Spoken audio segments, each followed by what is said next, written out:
Now, remember when the season started last year, and the first thing that happened was the uniform thing.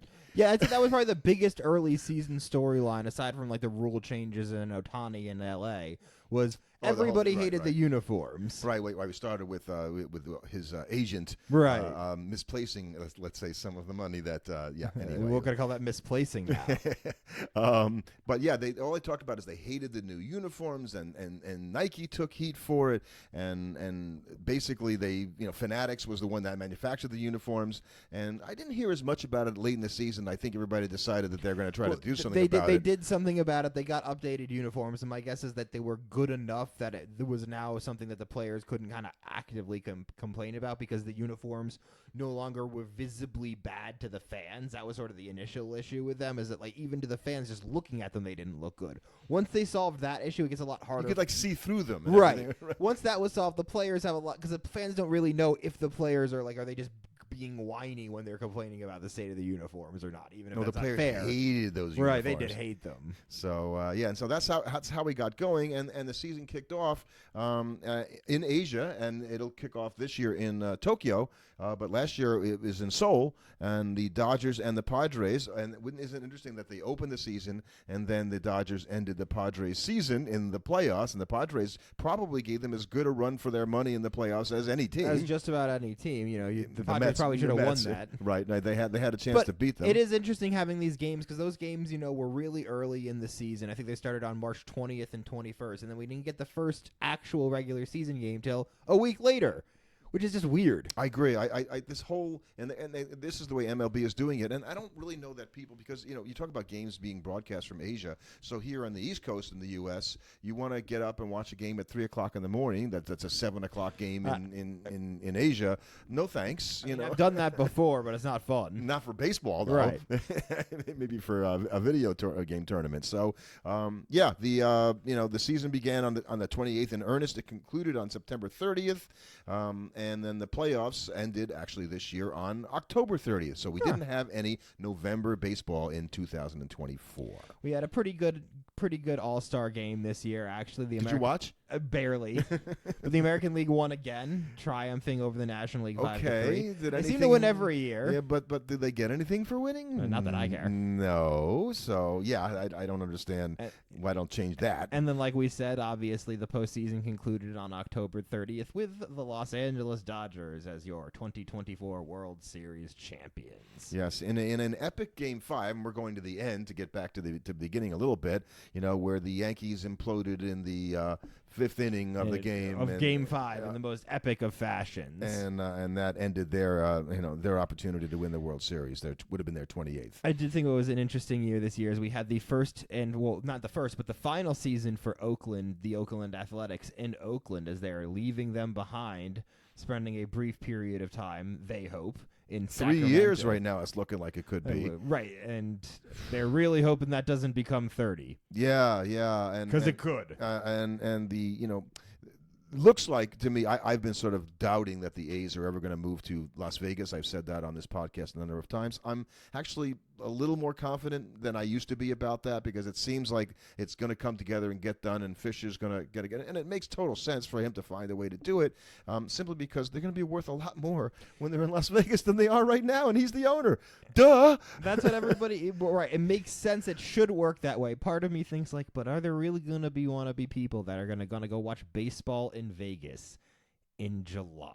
Well, it's funny, because I probably would have said the same thing about hockey, right? Now, forget about the Raiders for a second. You only got to fill in, but that 8 or 9 days. Was their own expansion franchise, not a stolen. But hockey in the desert, but that was their own little thing. They liked it. They did it in Arizona, right? And so I don't know if that's going to work as well with the Athletics, because it's not their team, their expansion franchise. It's some other franchise that picked up and moved here. Right.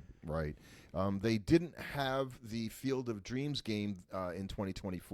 Wanted to let the field rest a little bit. Well, they're rebuilding, and they're making it bigger, and it's a whole complex. And we had former Dodgers GM Dan Evans on the podcast, and he was very much involved with that. He is not any longer, but they're going to get back to playing games this summer again. Right. So instead, they played a game in 2024 at Rickwood Field in Birmingham on June 20th. The Giants played the Cardinals, and that was cool. I watched that game. Right. They wore their throwback uniforms. It was a very cool game. They had a lot of. I think there were there's a speech from that night that you should definitely go and check out. That was really powerful. And I think Reggie Jackson, Yes. Was the one that made it, and he talked about how it was to be a black player coming up through the '60s and what it was like being treated, and you would think it was 100 years ago, and it wasn't.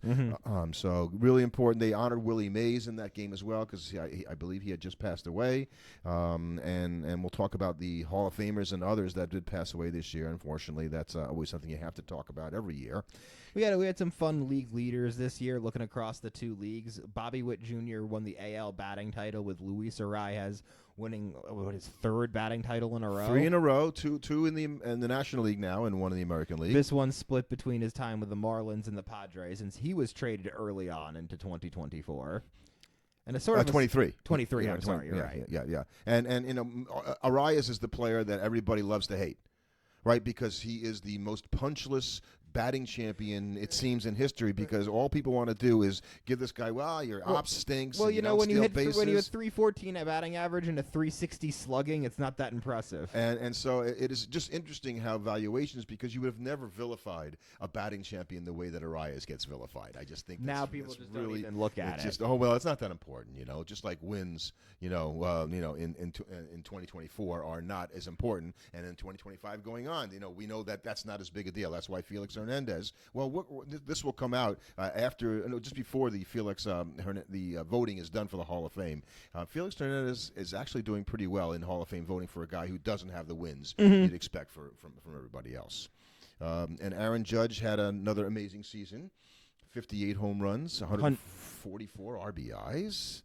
And we had Shohei Ohtani have. Well, I guess you can talk about Shohei because I seem to always do. Well, I mean, he had an equally amazing season in both the AL and the NL had one guy lead them in home runs and RBIs. Shohei did it with 54 and 130. Then they both had a pitcher lead them in wins and ERA with Skubal and Chris Sale both and strikeouts. So they had the pitching triple crown, both of them. Right, and they both won the Cy Young. And they both won unsurprisingly. The Cy. So and Shohei just because filled in with 59 stolen bases. On his way to the first guy ever to do that, or even come close to hitting 50 and stealing 50. So, wow. We had 4 no-hitters last season, which was pretty fun. Nate Pearson, Shota Imanaga, Porter Hodge.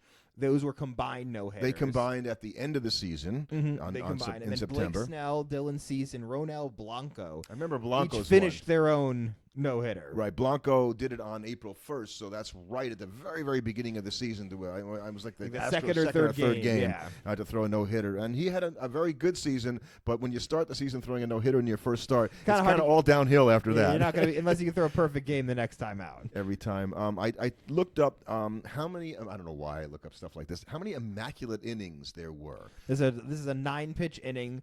1, 2, 3, 1, 2, 3, 1, 2, 3, strike out all 3 guys, and it happened twice in 2024. Which I used to think it didn't happen for years, but I guess it happens more than we think, particularly with the way pitchers dominate today. Right, Ryan Pepio. Right, he did that against the Red Sox. Right, for the Rays. In the 5th inning, he got Connor Wong, Weiler Abreu, and Tristan Casas, 3 pretty good hitters. Right, to do that. So good for him. Michael Kopech, when he was with the White Sox, because he finished the season with the Dodgers. Obviously, the Dodgers saw that inning on July 10th against the Twins, and we're like, well, we got to get this guy. Yeah, his threesome of Brooks Lee, Matt Wallner, and Max Kepler, not quite the same as what Ryan Pepio did, but still, amazing thing to get that accomplished. We do have to say goodbye. Well, we did say goodbye, I should say, during the 2024 season to 3 managers. Scott Servais, Pedro Grifol, and David Bell were all canned throughout the season, with Scott Servais going early on August 8th. And I understood. If you're the Mariners going, why aren't we better?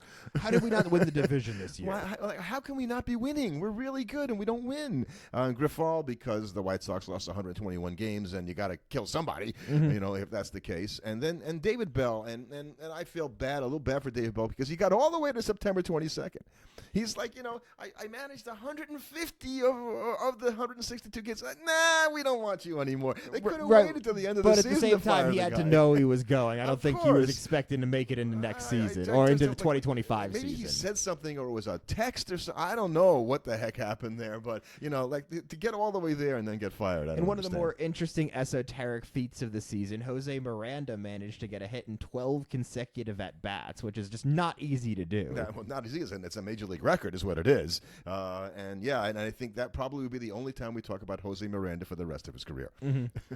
and probably team that had the biggest turnaround from the start to the season to the end of the season would have to be the New York Mets, because watching the New York Mets for April and most of May was an experience. And then watching the New York Mets post-May was also an experience, just a significantly better one. The sad thing for me was I was writing about the Mets, sort of, on a You got to write about them during the I was writing 3 articles a week for the first half of the season for a site that is that didn't ended up hanging in there, unfortunately, so long. But when I had to sort of write about, they were 0-5, and is Carlos Mendoza ever going to win a game?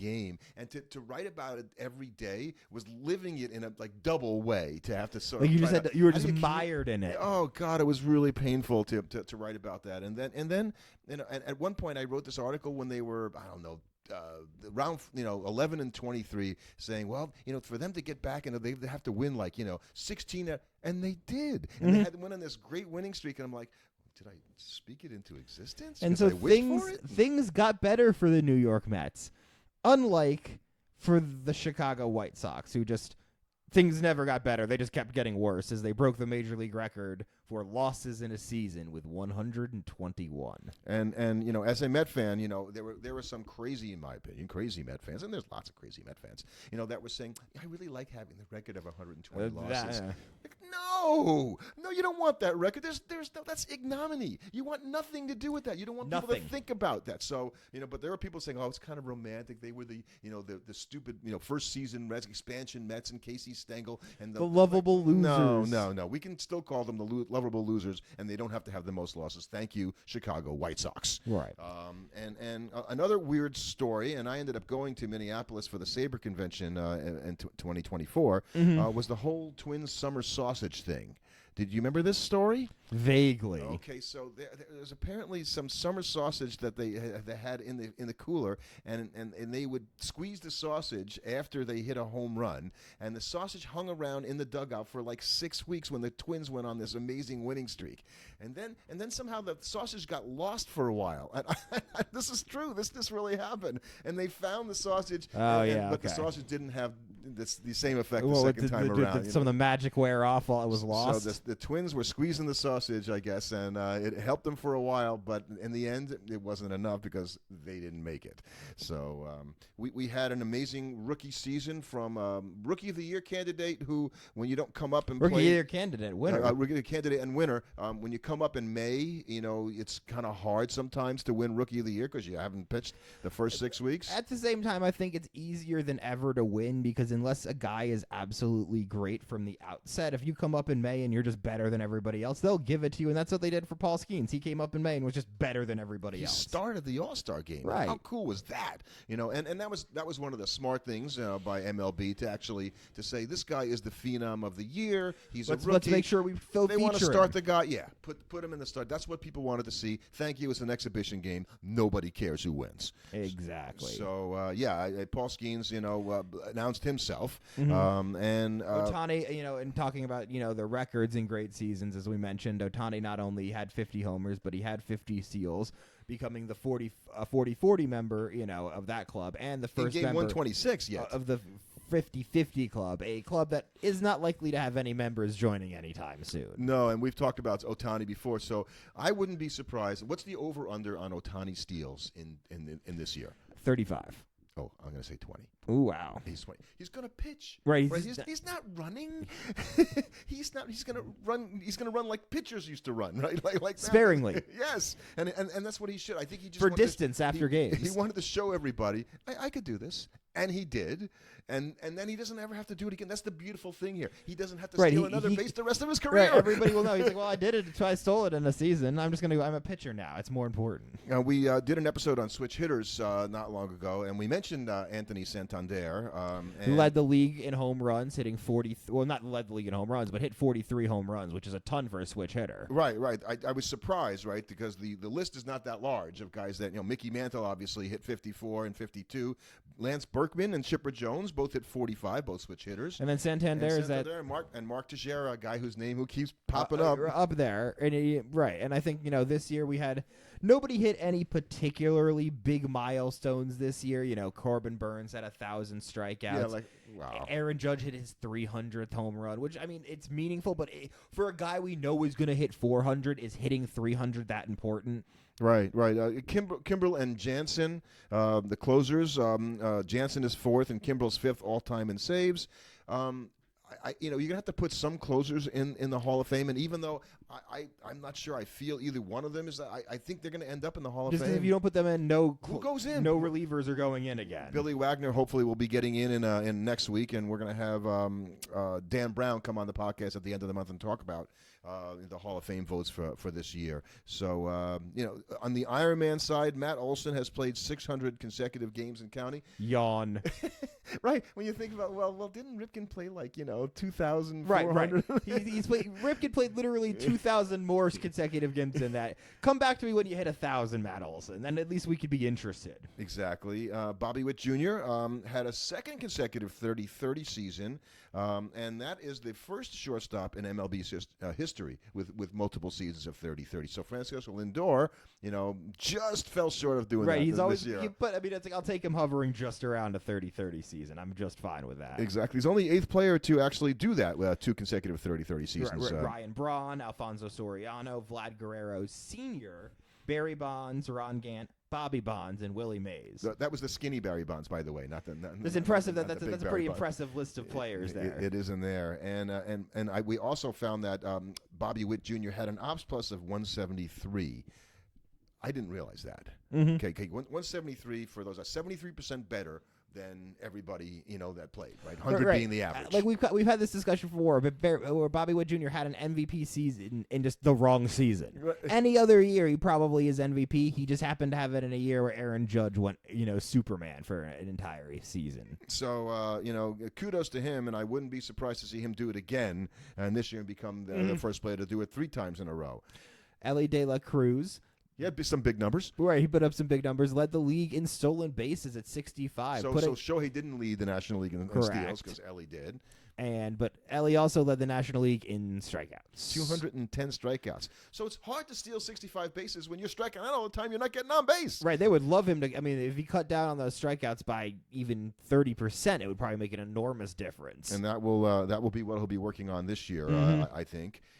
Here's a weird stat from the 2024 season. Willie Adames now 13 3-run homers for the Brewers. Okay. That's just weird, right? Is it? I don't know. Well, it is the single season record that Ken Griffey Jr. set also with the Mariners in '96. So it's kind of he had 30 home runs this year, so 13 of them were 3-run home runs. You got to be in the right situation and do that to be able to make that happen. That's just to me. That's like why RBIs aren't that impressive a statistic because they would rely on a lot of other factors. Yes, I'm super impressed. He had a great season hitting 30 home runs, but hitting a lot of 3-run home runs. It's not like. So if he would have done grand slams, he would have hit 13 grand slams. We'd have something to talk about because no one's ever done that. Right. That's a lot harder to come up in that situation and then deliver in all those occasions. Whereas you're going to get up with 2 guys on fairly regularly. And we were watching a game this year when the Blue Jays right-hander Bowden Francis had a no-hitter against the Mets. In fact, he had just previously in his start before lost a no-hit bid late against the Angels. And then he lost this against the Mets when he gave up a leadoff home run to Francisco Lindor. breaking up the no-hitter. And that was not the only time the Mets broke up a no-hitter last season, as Mets slugger J.D. Martinez also broke up a no-hitter with 2 outs in the 9th inning against the Braves. So, that was, a really bad luck for Bowden Francis, who pitched pretty well and didn't get much to show for it. Framber lost a no-hitter to Corey Seager in August. Right. We saw that, too. I noticed that the Marlins, and they didn't have a notable 2024 season at all, but they did get notably 70 players were used by the Marlins this season. That is the all-time record for players used by a Major League Baseball franchise. So that breaks the Cubs record of 69 in 2021. So, yay! So 70 players, but I think it goes. I don't know why it took all the way now to, I guess, the way they bring players up and down and the ability to move them around. The ability to move the guys around is so much higher now that it's much easier for teams to do that. I hope that's better for the players on an overall basis, that more guys got to play Major League Baseball, because you didn't used to have 70 guys play. I can't imagine that was playing for the Miami Marlins could not have been a pleasant experience. No, I don't think so either. And some other random stuff. So let's see. Gunnar Henderson became the youngest player to hit 10 home runs before May 1st. Okay, and remember, he got off to that amazing start this year, and last year in 2024. He didn't do very much after that, which is he still had 39 homers on the season, but he only hit 29 in the next 5 months. So he hit 5, 6 homers a month after hitting 10 in the first month. You thought he was going to go crazy. Right, exactly. So, and let's see. Other things that are of interest. Danny Jansen. I want to talk about this. So did you hear the whole Danny Jansen? So Danny Jansen became the first player in Major League Baseball to play for both teams in the same game. Oh, okay. Wait, because the game started June 26th. When Jansen was a member of the Blue Jays, but it was suspended due to rain with Jansen at bat. He happened to get traded to the Red Sox on July 27th. The game was completed on August 26th, and he went 1 for 4 for the Red Sox. So yeah, that's a weird, because that's the only way that can happen. Right. I just like that kind of stuff. Joel Youngblood of the Mets played for both teams in a double header, or played for two teams that were having double headers. He played for the Mets, and then he went someplace else and played, for the other team. Right. But playing for the same game is impressive. Yeah. In the same game, that's never been done before. And sadly, we did have to say goodbye to a bunch of players this year. Not in the bad way, but just a bunch of people retired this year. And there's some names on this list that people were, they were good players that have now stepped away from the game. I think obviously topping that list is probably Steven Strasburg and Joey Votto. Yeah. Oh, yeah. Well, definitely Joey Votto would be the only Hall of Famer, right? Probably. We expect him to be a Hall of Famer. Elvis Andrus, I guess, would be one of the better players on the list. He's certainly not a Hall of Famer, but had one of those guys when you look at his career going, wow, he was around a long time, was pretty good. I think he was around a long time. No, he was better. He's better than that. So, but yeah, a lot of guys have to retire due to injury, and that it's unfortunate when that happens when they're still young, and that happened to a few guys this year. But Charlie Blackmon, who didn't retire due to injury, he retired due to old age. Right, he was just done. Brandon Crawford was done. Will Myers stepped away early because he was still young when he stepped away, but he is no longer going to be playing. That was sort of a surprise.